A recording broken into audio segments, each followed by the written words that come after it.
First of all అందరికీ sorry. నేనైతే నిన్న వీడియో చేసినో దానివల్ల చాలామంది బాధపడ్డారు, చాలామంది రియాక్ట్ అయ్యారు, చాలామంది సపోర్ట్ చేశారు. సపోర్ట్ చేసిన ప్రతి ఒక్కరికి థ్యాంక్ యూ సో మచ్. నేను చాలా రోజుల నుంచి అన్నీ చూస్తూ ఉన్నా, నేను ఏది ఎప్పుడు పట్టించుకోలేక, కానీ కొంచెం బాధ అనిపించి డిప్రెషన్లోకి వెళ్ళిపోయినా. ఎక్కడ నా ఫ్యామిలీ బాధపడుతారో నాకు చెప్పలేకుండా అని ఆ సిచ్యువేషన్లో అన్నీ ఆలోచించి డిప్రెషన్లోకి వెళ్ళిపోయినా తప్ప నేను ఎవరికి భయపడేదాన్ని కాదు. భయపడితే ఈ స్టేజ్లో నేను ఉండేదాన్ని కాదు. నేను చాలా స్ట్రాంగ్ గర్ల్ని, మీ అందరికీ తెలుసు.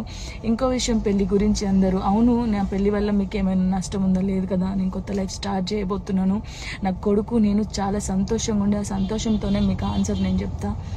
నిన్న చేసిన వీడియోలు కూడా కొంతమంది మంచి తీసుకున్నారు, కొంతమంది చెడు తీసుకున్నారు. అది ఆగదు ఎప్పటికైనా ట్రోలింగ్స్ అనేది. నాకు అది అర్థమైంది. నేను దాన్ని పట్టించుకోవాల్సిన అవసరం నాకు లేదు. నా లైఫ్లో నేను చాలా స్ట్రాంగ్ ఉంటా, ఇంకా ముందుకు వెళ్తూనే ఉంటా.